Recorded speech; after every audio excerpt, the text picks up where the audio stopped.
Welcome to Democracy Now!, democracynow.org, The War and Peace Report. I'm Amy Goodman.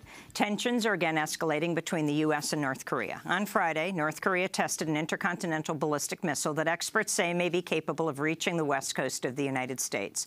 North Korea says the test was a warning to the United States to stop imposing sanctions against North Korea. The reason we conducted the maximum range simulation of an ICBM test launch was to send a stern warning to the U.S., who has applied sanctions against North Korea at this time, losing their minds. If the U.S. fails to come to its senses and continues to resort to military adventures and tough sanctions, North Korea will respond with its resolute act of justice, as already declared. In response to North Korea's tests, the U.S. flew 2 B-1 bombers over the Korean peninsula and again tested its Alaska-based THAAD missile defense system. The U.S. has deployed a similar THAAD missile defense system to South Korea, despite objections from local residents, as well as the South Korean leader. President Trump also took to Twitter to complain that China was not doing enough to counter North Korea, tweeting, quote, "I'm very disappointed in China. Our foolish past leaders have allowed them to make hundreds of billions of dollars a year in trade, yet they do nothing for us with North Korea, just talk. We will no longer allow this to continue. China could easily solve this problem," unquote. Tensions have been rising between the U.S. and North Korea since President Trump took office, exacerbated by Trump's erratic method of conducting foreign policy on social media without first consulting the Pentagon. Last week, when Trump tweeted the announcement that he would be banning transgender people from serving in the U.S. military in 3 separate tweets, many military officials first thought he was declaring war on North Korea, because the first tweet read only, "After consultation with my generals and military experts, please be advised that the United States government will not accept or allow ... was the tweet. The second tweet, ending the speculation, talking about the trans ban, did not come for another 9 minutes. In a major shakeup in the White House, President Trump has ousted his chief of staff, Reince Priebus, only days after Trump's new communications director, Anthony Scaramucci, railed against Priebus in an expletive-laden phone call with New Yorker correspondent Ryan Lizza. During the call, Scaramucci called Priebus an effing paranoid schizophrenic, a paranoiac. He also attacked Trump's chief strategist, Steve Bannon, accusing him of trying to suck his own bleep. And Scaramucci said, "I want to effing kill all leakers." Following this rant, Trump decided to keep Scaramucci and replace Priebus with the former General John Kelly, who is currently the head of the Department of Homeland Security. Reince is a good man. John Kelly will do a fantastic job. General Kelly has been a star, done an incredible job thus far, respected by everybody, a great, great American. Reince Priebus, a good man. Thank you very much. General Kelly is taking over as Trump's chief of staff today. As head of the Department of Homeland Security, Kelly has presided over Trump's promised immigration crackdown, with the Immigrations and Customs Enforcement Agency launching major raids against undocumented immigrants. ICE has also been accused of specifically targeting undocumented activists for arrest and possible deportation. Deputy Secretary Elaine Duke has been named acting Secretary of DHS until Trump makes a new appointment, who will then have to be confirmed by the Senate. President Trump has threatened to end government payments to health insurers if Republican lawmakers don't pass a plan to repeal and replace the Affordable Care Act. On Saturday, Trump tweeted, "If a new health care bill is not approved quickly, bailouts for insurance companies and bailouts for members of Congress will end very soon," unquote. Experts say withholding these payments would cause premiums to skyrocket and force insurers out of the market. Trump also tweeted, "Unless the Republican senators are total quitters, repeal and replace is not dead. Demand another vote before voting on any other bill," unquote. Trump's tweets came as hundreds of activists gathered for more than 100 rallies across the U.S. to celebrate the Republicans' failure to pass their health care plan last week. This is Meghana Rao, an OBGYN at Johns Hopkins Hospital, speaking at the rally in Washington, D.C.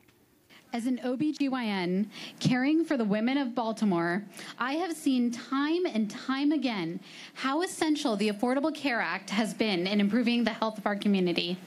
The ACA has saved countless lives, plain and simple. Before passage of the ACA, I saw far too many women in the emergency room due to a simple lack of access to health care. I've cared for a 22-year-old first-time mother who discovered that she was now rejected from health insurance since she was considered a pre-existing condition for simply having had a C-section. Law enforcement authorities and civil rights organizations across the country are criticizing President Trump for advocating police brutality during a speech to police officers in Brentwood, Long Island, on Friday. Thugs being thrown into the back of a paddy wagon. You just see them thrown in, rough. I said, please don't be too nice. Like when you guys put somebody in the car and you're protecting their head, you know, the way you put their hand over. Like, don't hit their head, and they've just killed somebody, don't hit their head. I said, you can take the hand away, okay? It's nearly 100. Many of the nearly 100 officers from police departments across the region applauded and cheered Trump's remarks. Police leaders across the country quickly criticized Trump's comments. The Gainesville, Florida Police Department tweeted, quote, "The POTUS made remarks today that endorsed and condoned police brutality. GPD, that's the Gainesville Police Department, rejects these remarks and continues to serve with respect," unquote. The Suffolk County Police Department on Long Island tweeted, quote, "As a department, we do not and will not tolerate roughing up of prisoners," unquote. The International Association of Chiefs of Police and the Police Foundation have also criticized Trump's remarks, as did police chiefs in Boston, New Orleans, Houston, Los Angeles, and New York. Some critics, however, didn't buy the gesture of concern. Samuel Singwangwe of the Use of Force Project tweeted, "Statements from police chiefs saying they don't tolerate police violence ring hollow when their policies condone it," unquote. We'll have more on Trump's speech later in the broadcast.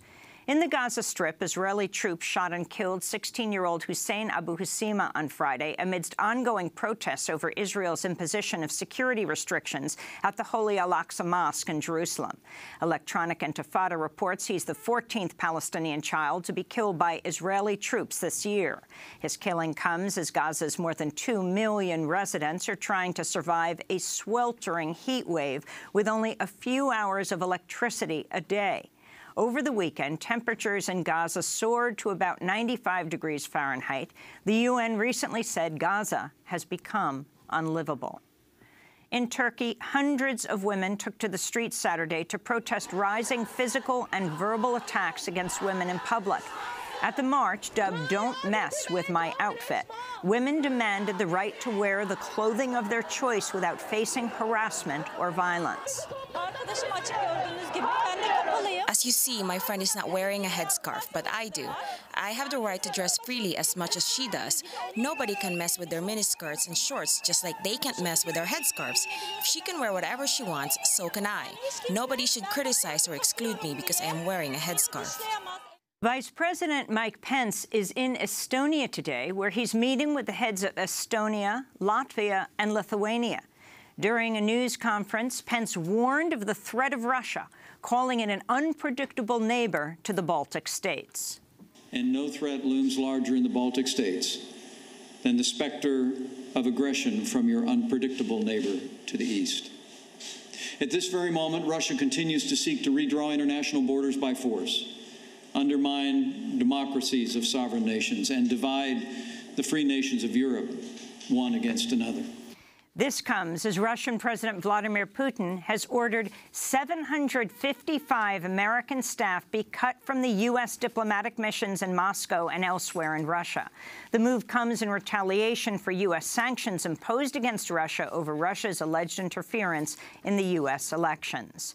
In Pakistan, Prime Minister Nawaz Sharif has been ousted by Pakistan's Supreme Court amidst a corruption investigation sparked by the release of the Panama Papers. The documents leaked in 2016 from the Panama-based law firm Mossack Fonseca show that Prime Minister Nawaz Sharif's sons own several offshore companies. Sharif on Saturday named his brother Shahbaz as his chosen replacement as president. The Pakistani parliament is slated to elect a new prime minister on Tuesday, and Sharif's party holds the majority of parliamentary seats. He chose his brother as the new prime minister. In Venezuela, President Nicolas Maduro has claimed victory after a controversial election Sunday over whether to create a National Constituent Assembly, which the right-wing opposition says is a move by Maduro to further consolidate his power.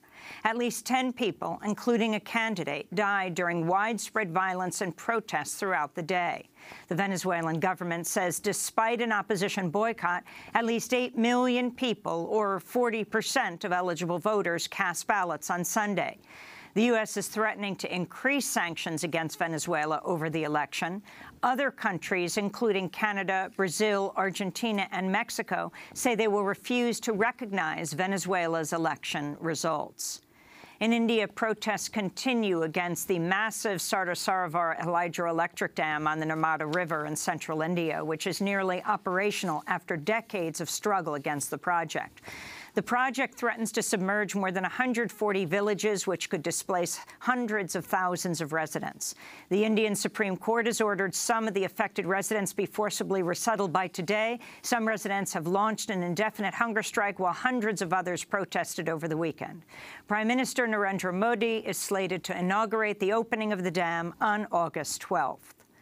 Back in the United States, newly released video shows U.S. Customs and Border Protection agents telling 16-year-old Mexican teenager Cruz Velasquez Acevedo to drink from a bottle of liquid methamphetamine at a border checkpoint in San Diego, causing him to die from an acute drug overdose.